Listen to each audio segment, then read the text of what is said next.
ఉండాలి. అందుకే హనుమంతుడిని ప్రశంసించిన వాళ్ళు చాలామంది ఉన్నారు.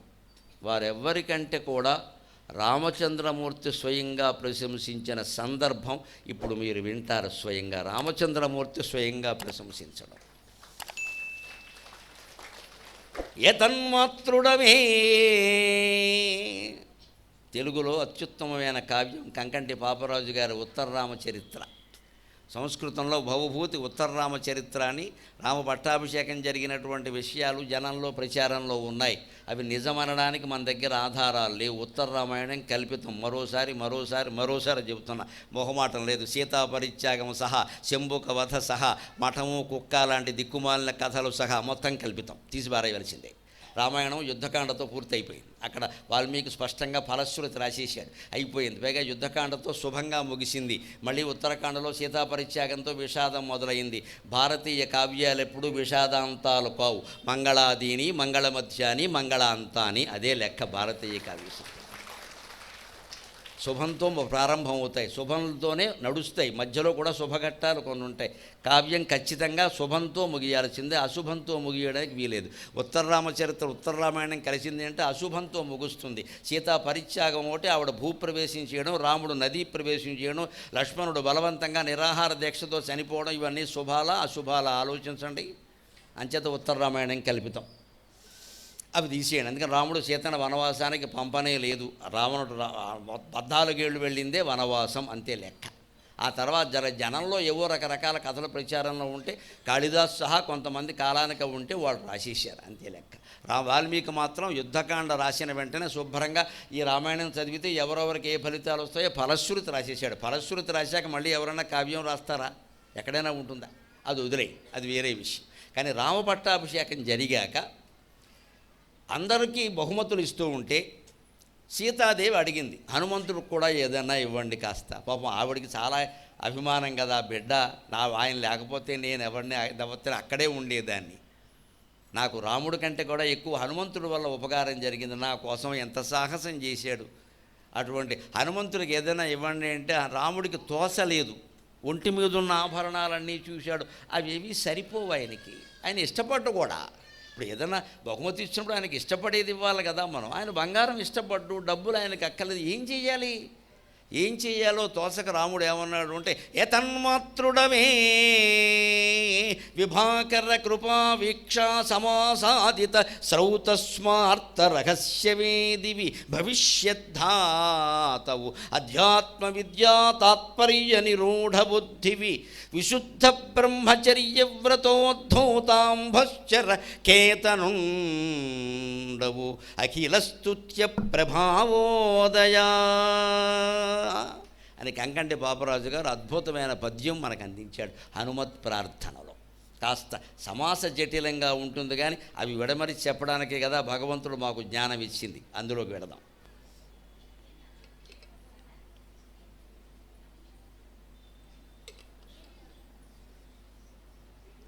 ఏతన్మాతృడమే విభాకర కృపా వీక్షా సమాసాదిత శ్రౌతస్మార్త రహస్యవేదివి భవిష్యద్ధాతవు అధ్యాత్మ విద్యా తాత్పర్య నిరూఢ బుద్ధివి విశుద్ధ బ్రహ్మచర్య వ్రతోద్ధూతాంభశ్చర కేతనుండవు అఖిల స్తుత్య ప్రభావోదయ. ఏతన్మాతృడవే హనుమాన్, సీత నీకు ఏదో బహుమతి ఇమ్మనంటుందయ్యా. ఏం బహుమతి నీకు సరిపోతుందో నాకు అర్థం కావట్లేదు. ఈ ప్రపంచం మొత్తాన్ని పాలించే అధికారం నీకు ఇచ్చే అవకాశం నాకుందిగా, నువ్వు పుచ్చుకోవు, నాకు అక్కర్లేదంటావు, రామా రామా అని జపం చేసుకుంటావు. నిన్ను సంతోషపెట్టే బహుమతి నేను ఏమి ఇయ్యగలను? యతన్మాత్రుడివే, నువ్వేమన్నా సామాన్య మానవుడివా అని ఆయన బాల్యం నుంచి జరిగిన ఘట్టాలు గుర్తు చేస్తున్నాడు. విభాకర కృపా వీక్షా సమాసాదిత శ్రౌత స్మార్త రహస్యవేదివి. విద్యార్థులు గమనించాలి ఈ మాట ముఖ్యంగా. హనుమంతుడు సూర్యుడి దగ్గర విద్య నేర్చుకున్నాడు. సూర్యుడి దగ్గర విద్య నేర్చుకోవడం అంటే ఎండలో నిలబడి. ఈవేళ ఎవరన్నా విద్యార్థిని మాస్టర్ కాస్త ఆలస్యంగా వచ్చాడనో ఏదన్నా 5 నిమిషాలు ఎండలో నిలబడి పెడితే మన్నాడు పత్రికలు రాసేస్తారు, అమానవీయ టీచర్. అయ్యి బాబోయ్, వెంటనే తల్లిదండ్రి వెళ్ళిపోతారు, గొడవ పెట్టేస్తారు. మీరు ఎండలో నిలబెట్టారు, మా వాడికి జ్వరం వచ్చేసింది, అంతే. చదువు ఎలా వస్తుందమ్మా ఆలోచించండి. ఎవరు అందుకే టీచర్లు ఎవరో పని చేయట్లేదండి. పనిష్మెంట్ కాదు, పని కూడా చేయట్లేదు. నాకెందుకు వచ్చింది గోల వదిలే. ఎందుకంటే తల్లిదండ్రులు ఒప్పుకోరు కదా. పైగా ఆయన ఏ క్యాస్టో చూసుకొని ఇంకో క్యాస్ట్ వాళ్ళు పెడతారు అక్కడికి. అయ్యి మా అబ్బాయిని కొడతాను, తిడతావు, వాడు మనోభావాలు దెబ్బత. 6 ఏళ్ల కుర్రాడికి మనోభావాలు ఉంటాయండి, 40 ఏళ్ల టీచర్కి మనోభావాలు ఉండవండి. నన్ను మన్నింతురుగాక, వ్యవస్థ ఎందుకు పాడైపోయిందో అర్థం చేసుకో. 10 ఏళ్ల కుర్రాడికి మనోభావాలు గౌరవించాలా, 40 ఏళ్ల టీచర్ మనోభావాలు గౌరవించాలా? ఏ టీచర్ అయినా పాఠం చెప్పగలరా ఈ వ్యవస్థలో? తల్లిదండ్రులు ఇలా ఉంటే అహంకారాలు బాగా ఎక్కువైపోయాయి, డబ్బులు బాగా ఎక్కువైపోయాయి. 2 పిల్లలు, మా అమ్మాయి మహారాణి, మా అబ్బాయి మహారాజు, అంతే. ఎవరేమనడానికి వీల్లేదు. మేమేమన్నాం, మీరేమన్నది. వాళ్ళు సర్వభ్రష్టులు అయిపోతున్నారు ఈవేళ, ఎవరు ఏమనకపోవడం వల్లే. మమ్మల్ని కొట్టారు, తిట్టారు. మా మాస్టర్లు అందరూ కొట్టిన దెబ్బల వాతల కారణంగానే ఈవేళ ఇన్ని వేల మంది నిర్భయంగా నేను మాట్లాడగలుగుతున్నాను. నేను దెబ్బలు తిన్నాను, అమ్మ కొట్టలేదు కానీ నాన్న కొట్టారు, మాస్టర్లు కొట్టారు, అందరూ కొట్టారు. తప్పు చేస్తే కొడతారండి, తిడతారు, పడాలి, పడ్డమే నేర్పాలి పిల్లలు. నోరు మూసుకో చెప్పక. మాస్టర్ కొట్టారని నేను ఇంటికి వెళ్ళి చెబితే మా నాన్నగారు వెంటనే ఏ చెంప మీద కొట్టారన్నారు. ఈ చెంప చూపించా, ఎందుకో అర్థంగా. ఈ చెంప ఆయన పగల కొట్టాడు వెంటనే 6వ తరగతిలో. ఏ చెంప మీద కొట్టారా అన్నాడు ఆయన. ఏమో పాపం ఏమైనా వైద్యం చేస్తాడేమో అని చూపించా. ఈ చెంప పగల కొట్టాడు. చంపేస్తాను చెప్పామంటే మాస్టర్ కొడితే చెబుతున్నావు నువ్వు ఇక్కడ తప్పు చేయకుండా ఎందుకు కొడతారా? నోరు మూసుకో, రేపు వెళ్ళా తప్పు చేయనని చెప్పు అన్నాడు. అటువంటి తండ్రి కడుపున పుట్టడం వల్ల ఇంత ఉన్నత దశలో ఉన్నామమ్మా, అనుమానం లేదు. నేను కొట్టమని, తిట్టమని, హింస పెట్టమని చెప్పట్లేదండి. కాస్త ఆలోచించండి దయచేసి. కనీసం ఓ బెదిరింపు మాటేనా, లేకపోతే వాళ్ళు ఎలా మాట వింటారండి? కాస్త గట్టిగా ఉండద్దా? జావగారిపోతే ఎలాగా? ఎవరిని ఎవరు ఏమీ అనొద్దు, వ్యవస్థ బాగుండాలి. ఎక్కడి నుంచి బాగుంటుందండి? మనం కొట్టకపోతే ఈ వెధవ అడ్డగోలుగా డ్రైవింగ్ చేస్తే రేపు పోలీసే ఆయన కొడతాడు అక్కడ. అది అయిందా? అది బాగుందా? అక్కడ మళ్ళీ కేసు. శిక్ష, శిక్షణ రెండు కలిసే ఉంటాయండి, అర్థం చేసుకోవాల్సిందే. శిక్షణ బాగుండాలంటే శిక్ష ఉంటుంది, దానికి తగినట్టే ఉంటుంది. ఆయన ఎండకు ఎదురుగా నిలిచి చదివాను ఆతండు ఘనుడు అని రాశాడు కరుణశ్రీ గారు. కుడిచి చల్లని నీడల కూర్చుండి చదువమన్నను చదువరి ధర వడుగులు, ఎండకెదురుగా నిలిచి చదివాను అతండు ఘనుడు అన్నాడు హనుమంతుడు గురించి. శుభ్రంగా అన్నాలు పెట్టి పంపిస్తున్నాం, బాక్సులో మళ్ళీ టిఫిన్లు అన్నీ పెడుతున్నాం, ఇక్కడ పొద్దున్నేదో పెట్టి పంపిస్తున్నాం, మధ్యాహ్నం స్నాక్స్ ఏర్పాటు చేస్తున్నాం, లేకపోతే స్కూల్ వాళ్ళే అవి కూడా పెడుతున్నారు. అక్కడ AC bus, AC class room, అన్నీ ఏసీ. చివరికి వీడికి మిగిలేదు గోసి. ఇన్ని సుఖాలు పిల్లలకు అలవాటు చేసాక చదువు వస్తుందండి అసలు? వాడు సుఖంగా హాయిగా మత్తుగా పడుకున్నాడు అక్కడ ఏసీ రూమ్లో. ఇంటికి వచ్చాక కూడా ఏసీ కావాలి. స్కూల్లో అలవాటు పడ్డాడు అని ఇక్కడ కూడా ఏసీ పెట్టా. ఇంకా చదువు ఎందుకు వస్తుంది? అందుకని హనుమంతుడి నుంచి మనం నేర్చుకోవడం ముందు గుళ్ళోకి వెళ్ళి ఆయనకి దండం పెట్టడం కాదు. పిల్లల్ని ఏసీ పెట్టకండి, మామూలు గదిలో కూర్చొని చదువుకో, మొక్క పోస్తుంది అంతే. విసినగా రెట్టి ఇసురుకోమని, లేకపోతే ఫ్యాన్ వేసుకోమని. పిల్లలకి ఏసీ పెట్టేసి, అది కూడా 19లో 18లో వీర ఏసీ అంటారు దీన్ని. అంతంత ఏసీలు వాళ్ళకి అలవాటు చేసాక చదువు వస్తుంది, ఆ నిద్ర రాకపోతే. పైగా వీడు 18లో ఏసీ పెడతాడు, విచిత్రంగా ఉంటుంది అది. దుప్పటి కప్పుతాడు, నమశివాయ. నువ్వు దుప్పటి కప్పే ఉద్దేశం ఉంటే 18లో ఎందుకు పెట్టావా? నువ్వు 18లో పెడతావు, దుప్పటి కప్పుతావు అంటే నీకు చలికాలమా, ఇది వేసవకాలమా? ఏమీ తెలియని అయోమయంలో పెంచుతున్నావండి. 24 కంటే తక్కువలో ఏసీ ఉందంటే కుటుంబం పాడైపోయినట్టే లెక్క. ఆడ మగ పిల్లలు ఎవరైనా సరే కనీసం 24, 25, 26 కూడా ఉండాలి, అంతే లెక్క. అలాగే పడుకోమని చెప్పాలి, కాసేపటికి నిద్ర పడుతుందని చెప్పాలి, లేదా పట్టే వరకు ఒక కథ చెప్పాలి. అంతేగా తల్లు తండ్రి ఓ పాట అందుకుంటే పాట వినలేక వెంటనే పడుకుంటాడు. అమ్మా నేను పడుకున్నాను, నువ్వు నోరు మూసేయి అంటాడు, వెంటనే గొప్ప ఉపాయాలు ఉన్నాయి. మన కంఠం వింటే ఇంకా వాడు బతుకుంటాడు. అంతేగాని ఏసీ పెంచుతావా? వాడు కావాల్సిందల్లా చేస్తే ఏమైపోతారండి? ఈయన ఏసీ పెంచమని అడక్కపోగా సూర్యుడికి ఎదురుగా నిలబడ్డాడు. సూర్యుడు ఏమైనా ఓ చోట ఉంటాడు, ఇక్కడి నుంచి అటు అటు చుట్టూ కదా మొత్తం. భూమి సూర్యుడు చుట్టూ తిరిగినా సూర్యుడు భూమి చుట్టూ తిరగడమే కదా మొత్తం. ఎక్కడైనా తిరగాలి కదా, తప్పదు కదా. అందుకే ఆయన కరుణశ్రీ గారు అసలు కుడిచి చలన నీడల కూర్చుండి చదువుమన్నను చదువరి ధరవడుగులు. శుభ్రంగా తిని హాయిగా ఏసీ రూముల్లో కూర్చుని చదవమంటే మా పిల్లలు చదవడం లేదు. ఎండకు ఎదురుగా నిలిచి చదివేనా తండు ఘనుడు. అంతటి ఎండ, మామూలు ఎండ అది 40 డిగ్రీల 50 డిగ్రీల, సూర్యుడి దగ్గర 1,00,000 డిగ్రీలు. అది తట్టుకుని నిలబడ్డాడు. దానికి తగిన యోగాభ్యాసం ఆయన అంతకంటే ముందే చేశాడు. ఆయనకి వాయుదేవుడి సంతానం అంజనాదేవి తపస్సు. గమనించండి అమ్మా, నమస్కారం పెట్టి కోరుతున్న తల్లిదండ్రుల యొక్క తపస్సు, దైవానుగ్రహం లేకపోతే ఉత్తమ సంతానం కలగరండి. మామూలు వాళ్ళు పుడతారు, కుక్క మూతి పిందెలు పుడతాయి. తండ్రికి తపస్సు ఉండాలి, తల్లికి శీలం ఉండాలి, పాతివృత్యం ఉండాలి, నియమం ఉండాలి, నిష్ఠ ఉండాలి. అప్పుడే మంచి పిల్లలు పుడతారు. మన ఇష్టం వచ్చినట్టు అడ్డగోలు తిరుగులు తిరిగి పిల్లల్ని పుట్టాలని దేవుణ్ణి కోరితే కుదరదండి. ఇక్కడ అంజనాదేవి తపస్సు అంటే తపస్సు. ఎందుకు తపస్సు చేసింది తెలుసా? కక్ష. అంజనాదేవి పూర్వజన్మలో ఒక అప్సరస. ఆవిడ్ని రావణాసురుడు మానభంగం చేశాడు. వాడంత సీనియర్ ఆర్టిస్ట్ అప్పటి నుంచి ఉన్నాడు వాడు. హనుమంతుడి తల్లి అంజనాదేవి యొక్క పూర్వజన్మ నుంచి ఉన్నాడు వాడు. అప్పటి నుంచి ఉన్నాడు వాడు. దీర్ఘాయుర్దాయం అంతా దీనికే సరిపోయింది. ఇక్కడ యథవకామవాంఛలకే దీర్ఘాయుర్దాయం అంతా. ఆవిడ ఒక అప్సరస. ఆ అప్సరసగా ఉండగా ఆవిడని కామించి మానభంగం చేశాడు. ఆవిడ ఏం చేయలేకపోయింది పాపం, అబలగావడం వల్ల. నీ సంగతి చూస్తాను రా, ఇప్పుడు కాకపోతే వచ్చే జన్మలోనే చూస్తాను రా అని ఆవిడ అగ్నిలో దగ్ధమైపోయింది. ఆవిడే అంజనాదేవిగా పుట్టింది. ఆ జన్మాంతరమైనటువంటి లక్షణం ఉండిపోయింది అలా. అందుకని ఆవిడ కేసరిని పెళ్లి చేసుకున్నా సరే, నాకు బలవంతుడైన కుమారుడు కావాలంటే, బలం అందరిలోకి ఎవరికి గొప్పది? వాయుదేవుడి యొక్క బలం గొప్పది. తుఫానుగాలు వస్తే ఏమవుతుందో అందరూ చూస్తున్నాం కదా. పెద్ద పెద్ద షెడ్లు కాదు, బిల్డింగ్లు కూడా ఆగవు. అందుకని వాయుదేవుడి గురించి తపస్సు చేసి పొరపాటు పడొద్దు. వాయుదేవుడితో దేవతలు ఎవరితోటి మానవులకి సంగమాలు ఉండవండి. అజ్ఞానంతో ఆలోచించద్దు. వాళ్ళు కేవలం వరప్రసాదం ఇలా చెయ్యి ఇలా స్పృశిస్తారు, అంతే కలుగుతుంది సంతానం.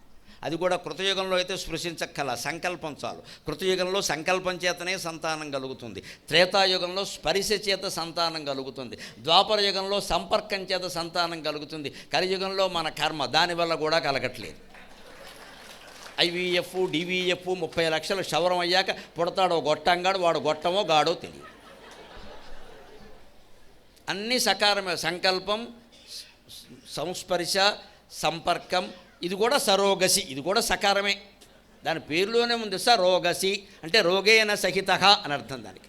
దీంతో అన్ని రోగాలు వస్తాయి. వాడే చెప్పాడు, మనం అర్థం చేసుకోవట్లే. ఇంగ్లీష్ అయితే తెలుగు అయితే అర్థం అదే. సరోగసి అంటే ఇది రోదసి కాదు నైనా, రోగసి. ఇది చేసుకుంటే నీకు రోగాలు ఖాయం. దీన్ని మళ్ళీ 30 లక్షలు పెడుతున్నాం ఇక్కడ. అది మోసం. ఈ పెద్ద కర్మ కారణం ఏమిటంటే, ఎవరికి తపస్సు లేదు, జపం లేదు, శీలం లేదు. ముందు అసలు ఆడ మగ ఎవరికి నమస్కారం, ఎవరినే అనడానికి వెళ్ళేది, ఎవరి స్వేచ్ఛ వారిది. ఇద్దరూ శీలవంతులై ఉండి, ఇద్దరూ తపమో జపమో చేసి, ఇద్దరూ భక్తులై ఉండి మాకు మంచి సంతానం కావాలంటే కలుగుతారు. అందుకే అంజనాదేవి అందుకుంది కలిగాడు. అంజనానందనం వీరం జానకీ శోకనాశనం కపీశం అక్షహంతారం వందే లంకాభయంకరం అన్నారు హనుమంతుడు.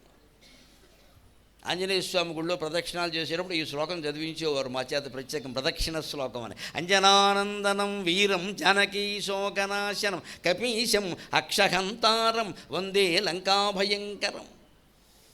అంజనానందనుడివి, వీరుడివి, కపీశుడివి, అక్షుడనేటువంటి రాక్షసుడిని శుభ్రంగా రావణాసురుడు కళ్ళ ముందే వేసేసిన వాడివి, మహాభయంకరంగా. అక్షహంతారం, జానకీ శోకనాశనం, జానకీదేవి శోకం నశించిందంటే నీ వల్లనే కదయ్యా. కపీశం అక్షహంతారం వందే లంకా భయంకర. లంకలో అప్పుడు నువ్వు అంటించినటువంటి మంట ఉందా, ఎప్పటికి చెప్పుకుంటారు ఇంకా శ్రీలంకలో ఆ మంట ఆరలేదని. బర్నింగ్ ప్రాబ్లం అంటే ఎప్పటికీ తెలుగులో ఏమంటారంటే రావణ కాష్టం అంటారు. ఇంగ్లీష్లో బర్నింగ్ ప్రాబ్లం అంటారు. తెలుగు జాతీయంలో రావణ కాష్టం అంటారు. రావణ కాష్టం శ్రీలంకలో ఉంది, వెళ్ళి చూడండి. ఎప్పటికీ వాళ్ళు చూపించి బాగా డబ్బులు సంపాదించుకుంటున్నారు. అవునో కాదో మనకు తెలియదు, కానీ అక్కడ వేడిగా ఉంటుంది ఎప్పటికే రావణ కాష్టం. ఎందుకంటే మండోదరు యొక్క పాతివృత్యం మన సంస్కృతి గొప్పతనం. అది భర్త రాక్షసుడైనా సరే, భార్య శీలవతి పతివ్రత తపస్సుతో ఉంటే ఆవిడికి చరిత్ర ప్రాధాన్యం వస్తుందమ్మా. That is Indian culture. ఒకరు చెడిపోయారని రెండో వారు చెడిపోవలసిన అవసరం లేదు. మండోదరి చాలా సహనంతో ఉంది. ఆవిడ వైధవ్యం అనుభవించడానికి వీలు లేదు. అది ఆవిడకి ఇచ్చిన వరం, బ్రహ్మదేవుడు ఇచ్చిన వరం. నీకు వైధవ్యం రాదు అన్నాడు. మరి రావణాసుడు చనిపోయాడుగా, వైధవ్యం లేకుండా ఎలాగా? భర్త చనిపోయిన తర్వాత భార్యకి వైధవ్యం ఎప్పుడు వస్తుందండి? 10వ రోజునే వస్తుంది, పోగానే రాదు. మన సంస్కారాలు అటువంటి 10వ రోజునే ఆ వితంతు సంబంధమైన సంస్కారాలు చేస్తారు. అంచేత 10 రోజులు ఏమీ ఉండదు. 10 రోజులు ఎందుకు గ్యాప్ అంటే ఆ చితి చల్లారాలి. ఆ చితి పూర్తిగా చల్లారితే అక్కడికి వెళ్ళి పెద్ద కొడుకు 2, 3 ఎముకలు పట్టుకొస్తే ఆ ఎముకలు మళ్ళీ ఆ తండ్రి సంచరించిన ప్రదేశంలో ఉండే నీళ్లలో నదిలో కలిపితే అప్పుడు ఆయన పూర్తిగా మరణించినట్టు లెక్క. ఆ చితి చల్లారింది 10 రోజులు అయ్యాయి కాబట్టి భార్యకి వితంతు సంబంధమైన సంస్కారాలు కొన్ని చేసేవారు అంతే. అప్పుడే ఆవిడ 10వ రోజు వితంతు అవుతుంది, కానీ పోగానే ఎప్పుడూ అవరండి. అది సంప్రదాయం కాదు అది. అందుకే రావణాసురుడు మండోదరికి బ్రహ్మదేవుడు ఇచ్చిన వరం ఏమిటంటే, నీ భర్త చితి చల్లారనే చల్లారదు, అది అలాగే ఉంటుంది, నువ్వు ఎప్పుడూ సుమంగళివి అని చెప్పాడు ఆయన ఖచ్చితంగా. అంచేత అనేక అకార్యాలు చేసి చచ్చిపోయిన భర్తను కూడా బతికించుకున్న మహాసాధ్వి మండోదరి. అహల్య, ద్రౌపది, సీత, తారా, మండోదరి తథా పంచకన్యా స్మరే నిత్యం మహాపాతకనాశనం అని ఆవిడ మండోదరిని రాక్షస స్త్రీని పంచమహాపతివ్రతల్లో చేర్చి రోజు పొద్దున్న చదువుకోమని చెప్పారు. మన జాతికి దేవతలు, రాక్షసులు, మానవులు అనే భేదం లేదండి. ఎవరు సత్యానికి కట్టుబడ్డారు, ఎవరు ధర్మానికి కట్టుబడ్డారు, ఎవరు మనస్సులో భగవంతుడిని స్మరిస్తున్నారు, ఈ 3 లక్షణాలే చాలా ముఖ్యం అంతే. అవి ఉంటే వాళ్ళు దేవతలైనా పర్వాలేదు, మానవులైనా పర్వాలేదు, రాక్షసులైనా పర్వాలేదు. అందుకని ఇప్పటికీ ఉంది అలాగా. ఉందే లంకా భయంకర ఆ మంటను ఎప్పటికీ తలుచుకుంటున్నారు వాళ్ళు. అందులో ఆ శ్లోకంలో ఒక్క మాట కూడా తేడా లేదండి. అభయాంజనేయ స్వామి చుట్టూ ప్రదక్షిణం చేస్తే ఈ శ్లోకం చదవండి, బోళ్ళు జ్ఞానం వస్తుంది. పుణ్యం వస్తుందని నేను చెప్పను, అది అనవసరం. జ్ఞానం కావాలి మనకి. పుణ్యాలు పాపాలు లెక్కెట్టుకోవడం కాదు, జ్ఞానం అజ్ఞానం, మంచి చెడ్డ, ధర్మం అధర్మం, న్యాయం అన్యాయం, అవి చాలా ముఖ్యం మనకి. పుణ్యానికి షేపు లేదు, జ్ఞానానికి షేపు ఉంది ఖచ్చితంగా. జ్ఞానవంతుడైన వాడు ఎలా ఉంటాడో, అజ్ఞానం ఎలా ఉంటాడో మనకు బాగా తెలుసు. పుణ్యాత్ముడు ఎలా ఉంటాడంటే, మనం చేస్తాం పెద్ద పంచ కట్టేసి పెద్ద బొట్టు ఎడితే పుణ్య లేదు, వాడే పాపాలు చేసాడేమో కనుక్కోవసారి, ఎంతమందిని మింగేసాడో కనుక్కో. అలాంటి వాళ్ళే పెద్ద పంచలు కట్టి పెద్ద బొట్లు ఎట్టేసి చాలా హడావుడి చేస్తారు. ఇంకా స్వామీజీలను పిలిపించి రిబ్బన్ కటింగ్లు చేయించేసేసి బ్రహ్మాండంగా జనాన్ని ముంచేస్తారు. తర్వాత వాళ్ళు జైలుకి వెళ్ళిపోతారు. వీళ్ళందరూ వెళ్ళడం కోసం హైదరాబాద్లో చెంచలగూడ అని పెట్టారు. ఆ పేరు ఎవరు పెట్టారో వారికి నమస్కారం. మన మనస్సు ఎప్పుడు చెంచలం అవుతుందో అప్పుడు చెంచలగూడ కడతాం. నిశ్చలంగా ఉంటే ఆంజనేయ స్వామి ఆలయంలో ఉంటాం. అంత కష్టపడి స్వభావం ఎందుకు వచ్చిందంటే, చిన్నప్పటి నుంచి విద్యాభ్యాసం నుంచి ఆయన అలా ఉన్నాడు. అందుకే విభాకర కృపా వీక్షా సమాసాదిత శ్రౌతస్మార్త రహస్యమే దివి. విభాకర, ప్రభాకర, ఇవన్నీ సూర్యుడికి పేర్లు. విభాం కరోతి ఇది విభాకర, ప్రభాం కరోతి ఇది ప్రభాకర. గొప్ప కాంతిని కలిగిస్తున్నాడు. ఎంత కాంతిని? 9 కోట్ల మైళ్ళ దూరంలో ఉన్నాడు, 15 కోట్ల కిలోమీటర్ల దూరంలో ఉన్నాడు సుమారుగా. అంత అక్కడి నుంచి ఒక కాంతి కిరణం భూమి మీద చేరడానికి 9 నిమిషాలు పడుతుంది. అంటే కాంతి కిరణం యొక్క వేగం నిమిషానికి 1 కోటి మైళ్ళు. కాంతి కిరణం పొద్దున్న జరగడానికి సైంటిస్టులు లెక్క ప్రకారం 9 నిమిషాలు పడుతుంది సుమారుగా. 9 నిమిషాల్లో ఒక కిరణం మన ఇంటి ముందు పడగానే మొత్తం చీకటంతా పోయింది. అందుకే సూర్యభగవానుని ప్రత్యక్ష నారాయణమూర్తి అన్నారు. మనకి ప్రత్యక్ష దైవం. మీరు దేవుని చూడాలంటే పొద్దున్నే బాల్కనీ ఎక్కి సూర్యుని చూస్తే చాలు, ఇంకా అక్కర్లా. అంత కాంతి ఏమిటి? రూపాయి ట్యాక్స్ కట్టామండి ఏమన్నా? ఇంకా సన్ ట్యాక్స్, మూన్ ట్యాక్స్ ఇచ్చే ప్రభుత్వాలు రాలేదు, సంతోషించాం. మన వాళ్ళకి డబ్బులు అయిపోతే అది కూడా వస్తాయి. నువ్వు సూర్యుని చూసావు ట్యాక్స్ కట్టు అంటారు. డబ్బులు లేనప్పుడు ఏముంటుంది మరి? ఇంకా నయం, అంత దుర్మార్గ ప్రభుత్వాలు రాల. సన్ ట్యాక్స్, మూన్ ట్యాక్స్ అని కూడా పెట్టాల, హాయిగా చూసుకోవచ్చు. అటువంటి సూర్యుడికి ఎదురుగా నిలబడి కృపావీక్షా సమాసాదిత, ఈయన శ్రమ పడుతున్న విధానం చూసి సూర్యుడికి ఏమనిపించిందంటే, ఇంత శ్రమ పెట్టకూడదు మనిషిని, ఎంత విద్యార్థి అయినా ఎండలో నిలబడడం బాగానే ఉంది, కానీ ఈ దేవుడు బొత్తుగా నాకెదురుగా నిలబడ్డాడు సామాన్యుడా అని ఆయనకి తొందరగా గ్రహించుకునేటువంటి శక్తిని తన కటాక్షం చేత అనుగ్రహించాడు సూర్యభగవానుడు. గురు కటాక్షం అంటే అది. శిష్యుడు తాను పడే కష్టం తాను పడితే అది చూసినటువంటి గురువుకి మనస్సు కరుగుతుంది సహజంగానే. ఆయన తపశ్శక్తి ఏదైనా ఉంటే వినియోగించి హాయిగా నీకు తొందరగా వస్తుంది అంటే వస్తుంది, చదవకుండా కూడా వస్తుంది, అనుమానం వెళ్ళ. శంకరాచార్య స్వామి శిష్యుల్లో తోటకాచార్యుడు అని ఒక ఆయన ఉండేవాడు. ఆయన అతని పేరు ఆనందగిరి. ఆయన పూరీ పీఠానికి మొట్టమొదటి పీఠాధిపతి ఆయనే, తూర్పు ఆనందగిరి. ఆయనకి పెద్దగా ఏదో చదువు రాలేదు, అబ్బలేదు అంటారు, ప్రచారంలో ఉన్న కథ ఇది. ఆయన కేవలం స్వామివారి బట్టలు ఉతికేవాట. ఆయనకి మిగిలిన శిష్యులకు సేవలు చేసేవాట. ఆయన ఏదో మిగిలిన శిష్యులు కొంచెం ఆక్షేపించి, వాడేమిటండి బట్టలు ఉతుక్కుంటాడు, వాడు వచ్చే వరకు పాఠం ఆపాలా, వాడు రాకుండానే మొదలెట్టండి, వాడి సంగతి నీకు తెలియదు, వాడు ఏం చెబుతాడో చూడండి అన్నాడు. అంతే. అక్కడ భవదేశిక శంకర శరణు మే శరణం, భవదేశిక శంకర మే శరణం అని ఉతికిన బట్టల మూటతో సహా అప్పటికప్పుడు త్రోటక వృత్తాల్లో అష్టకాన్ని అల్లుకుంటూ వచ్చాడు గురువు అనుగ్రహం వల్ల, శంకరాచార్య స్వామి అనుగ్రహం వల్ల. గురు కటాక్షంలో సందేహించవలసింది ఏం లేదు, కానీ శంకరాచార్య లాంటి వాడి వల్ల జరుగుతుంది. మనకి వంకరాచార్యులు ఉంటే కుదరదు, అది శంకరాచార్యే ఉండాలి. అటువంటి వాడు ఏడి లేడు అంటే మన తెప్పలు మనం పడాలి. ఇవాళ అలా పెట్టుకుంటే కుదరదండి, లేరు. మన దగ్గర డబ్బులు దోచేస్తారు. ఇవాళ బోధ గురువులు తక్కువ, బాధ గురువులు ఎక్కువ. అందుకని అది మనం పెట్టుకోదు. కానీ ఈయన జాలిపడి అయ్యో ఇటువంటి వాడు ఇంత నేర్చుకుంటున్నాడు అని ఆయన కృపా కటాక్షం వల్ల నువ్వు సమాసాదిత శ్రౌత స్మార్త రహస్యవేదివి. శ్రౌత అంటే వేద విద్య, శృతి శ్రౌతం.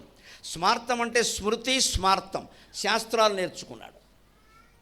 వేదాంగాలు 6 ఉంటాయి ప్రత్యేకంగా. శిక్ష, వ్యాకరణ, ఛందో, నిరుక్తం, జ్యోతిషం తథా కల్పశ్చేతి షడంగాని. ఈ 6 నేర్పుతారు, వేదంతో పాటే నేర్పుతారు. అది కాకుండా తర్కం, ధర్మ, శబ్ద, జ్యోతిస్తర్క, మీమాంసాది సమస్త శాస్త్ర నిఖర చాతుర్యం. ధర్మశాస్త్రం, శబ్దశాస్త్రం అంటే వ్యాకరణ శాస్త్రం, జ్యోతిష్ శాస్త్రం, తర్కశాస్త్రం, పూర్వమీమాంస, ఉత్తర మీమాంస, వీటిని కూడా శాస్త్రాలు అంటారు. ఇందులో ముఖ్యమైన శాస్త్రాలు ఆ కాలానికి ఏవైతే ఉన్నాయో అవన్నీ ఆయన దగ్గర నేర్చుకున్నాడు. స్మృతి, పరాశర స్మృతి, యాజ్ఞవల్క్య స్మృతి, మనుస్మృతి మొదలైనవన్నీ హనుమంతుడి కంటే ముందే ఉన్నాయి. మనువు ఎవరు? సూర్యుని కుమారుడు. హనుమంతుడు ఎవరు? సూర్యుని శిష్యుడు. అందుకని అటువంటి స్మృతి స్మార్తం. స్మార్తం అంటే ఎప్పటికీ స్మార్త పండితులు అంటారు. అంటే వాళ్ళు వ్రతాలు అవి చేయిస్తారు, క్రతువులు విధానాలన్నీ తెలుస్తాయి. వేద పండితులు అంటారు, వారు వేరు, వారు కేవలం వేదం చదువుతారు, పౌరోహిత్యం వారు చేయరు. వ్రతం చేశాక బాబు ఆశీర్వచనం అనగానే అప్పుడు వస్తారు. విషయత్వోర్జేత్వాయవస్థోపాయవస్థ అని ఘనపనస చదువుతారు, మామూలుగా కాదు. వారిని వేద పండితులు అంటారు, ప్రత్యేకంగా పిలిపిస్తారు. పురోహితుల కంటే వేద పండితుల హోదా చాలా ఎక్కువ. అందులోనూ డిగ్రీలు, పీజీలు, పిహెచ్డీలు ఉన్నాయి. అంతా ఒకటే గుండు పిలక అనుకోకూడదు, దాంట్లో స్టేటస్లు చాలా ఉన్నాయి. దాని లెక్క ప్రకారం మామూలుగా సత్యనారాయణ వ్రతం చేయించిన, శుభాశుభ కర్మలు చేయించిన పౌరోహిత్యం అంటారు, వ్రతం అంటారు. అది స్మార్తం. ఈయన శ్రౌతం స్మార్తం విద్యలు నేర్చుకోవాలా మన విద్యార్థులు గమనించాలి. రహస్యవేదివి, రహస్యాలు నేర్చుకోవాలి మీరు విద్యలో. ఇవాళ మన పాఠశాలల్లో రహస్యాలు చెబుతున్నారా? లేదండి. బోర్డు మీద రాయడం, కంఠస్థం చేసుకోమంట. Note down, get by heart, note down, get by heart, or go out, అంతే లెక్క. నీకు చదువు రాదు అని అంటాం. వాళ్ళ మీద రాసాం, రాసుకో, కంఠస్థం చేయి. కంఠస్థం చేయడానికి చదువు రాని దాన్ని కంఠస్థం ఎలా చేస్తారండి?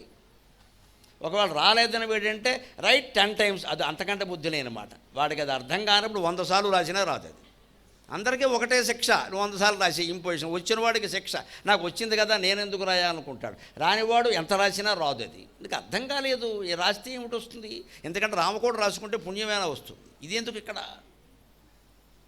ఈ అర్థం కాని పనిష్మెంట్లు కాదు. 4 సార్లు రాయి, ఎందుకు రాయడం? అది అర్థమయ్యేలా చెప్పాలి, అది టీచర్ బాధ్యత అని ఆయన రహస్యాలు అడిగితే చెప్పాడు ఆయన. వేద రహస్యాలు, స్మృతుల్లో ఉండే రహస్యాలు. మన ధర్మశాస్త్రాల్లో మేకు బిగింపులు ఉంటాయండి. మేకు బిగింపు అంటే పైకి ఏం చెప్పరు, ఇది ఎలా చేయండి, అది అలా చేయండి అంటారంతే. తండ్రి పోయిన తర్వాత కర్మకాండ ఎవరు చేయాలంటే పెద్ద కొడుకు చెయ్యాలి, రెండో మాట ఉండదు అక్కడ. పెద్ద కొడుకు లేకపోతే ఎవడో ఇంకో కొడుకు ఉంటాడు, ఆ కొడుకు కూడా లేకపోతే మనవడు చేయొచ్చు, కూతురు కొడుకు చేయొచ్చు. కూతురు కొడుకు పౌత్రుడు కంటే ఎక్కువ అన్నారు. ఆవిడ కూతురు కదా, సంతానం కదా, ఆవిడ కొడుకు చేయించండి. కానీ ముందు పెద్ద కొడుకుని ఎందుకు చెప్పారు? ఎవరో ఫలానా అని చెప్పకపోతే ఎవరూ చేయరు. నమశివాయ అనాథప్రత సంస్కారం అయిపోతుంది ఇక్కడ. ఎందుకంటే ఆయన ఏం మిగల్చలేదు పాపం డబ్బులు. ఇక్కడ ఎవడు పట్టించుకోడు. ఆస్తులుంటే అందరూ చేస్తారు, లేకపోతే ఎవడు చేయడు. అంచని పెద్ద కొడుకు ఖాయం, నీకు ఇది బాధ్యత, నీకు దీనివల్ల పుణ్యం రాదు, చేయకపోతే పాపం వస్తుంది. వారి భార్యను వారికి సహకరించమని చెప్పారు, అంతే లెక్క. ఇలా స్మృతుల్లో కొన్ని మేకు బిగింపులు ఉంటాయి ఇక్కడ. మన మంగళగౌరి వ్రతం, సోమవార వ్రతం, బుధవార వ్రతం, లక్ష ఒత్తుల వ్రతం ఇవన్నీ ఎవరికి చెప్పారని? మగాళ్ళకి చెప్పాలా, ఆడాళ్ళకి చెప్పారమ్మా. ఎందుకో తెలుసా? మేకు బిగింపు. ఎందుకంటే ఒక వయస్సు వచ్చింది, పిల్లలు బడికి వెళ్ళిపోయారు, భర్త ఉద్యోగానికి వెళ్ళిపోయాడు. ఈవిడ అప్పుడు వాళ్ళు ఉద్యోగాలు చేసే పరిస్థితి కాదు కదా. ఇప్పుడంటే వాళ్ళు పడుతున్నారు ఆ పాటలన్నీ. ఇక్కడ వాళ్ళు ఎప్పుడు పొద్దున్న ఎడుతున్నారు, రాత్రి వస్తున్నారు. అవన్నీ ఉన్నప్పుడు నోములు కూడా కుదరవు. పూర్వం అలా లేదు, ఇంట్లోనే ఉంటుంది. ఒక్కావిడ మనస్సు గాడి తప్పకుండా ఉండాలి, నిరంతరం భగవంతుడి మీద ఉండాలంటే వారం రోజులు వ్రతాలతో ముంచేసారు మొత్తం, గొడవ లేకుండా. మాట్లాడక 16 ఫలాలు నోము ఈ జన్మకు తేముంది, చెయ్యి అంతే. 1,00,000 ఒత్తులు చేసేసరికే ఆయుర్దాయం అయిపోతుంది, చెయ్యి. ఇదంతా ఎందుకు చెప్పారండి? రహస్యం అంటే ఇదే, మేకు బిగింపు అంటారు. ఓ స్క్రూ బిగిస్తారు ఋషులు. వీళ్ళు ఇలా చెప్తే కానీ వినరండి, మీరు బతిమాలితే కుదరదు ఇక్కడ. ఇప్పుడు ఫోన్లు వచ్చాక ఏం జరుగుతుందో అన్ని వ్రతాలు ఫోన్లోనే. వ్రతం ఎలా చేయాలో యూట్యూబ్ వాడే చెబుతున్నాడు. వేపుడు యూట్యూబ్ చూసి వేయిస్తున్నారు. మగ ఆడ ఎవరైనా వాడు మామూలుగా వేయిస్తేనే తినలేకపోతున్నాం, యూట్యూబ్ చూస్తే ఇంకేం తింటాం ఇక్కడ. వాడు చెప్పాలి ఇది వేగిపోతుందా తినే అని చెబుతాడు, వాడు తినేస్తాడు, మనకేముండదు ఇక్కడ. ఇది కాదు విద్య. ప్రాక్టికల్ విద్య అంటే రహస్యాలు తెలుసుకోవాలి. ఇది ఎందుకండి వేదంలో ఇది ఎందుకు చెప్పారండి, అది ఎందుకు చెప్పారండి అని సూర్యుడిని అడిగితే ఆ రహస్యాలన్నీ చెప్పాడు.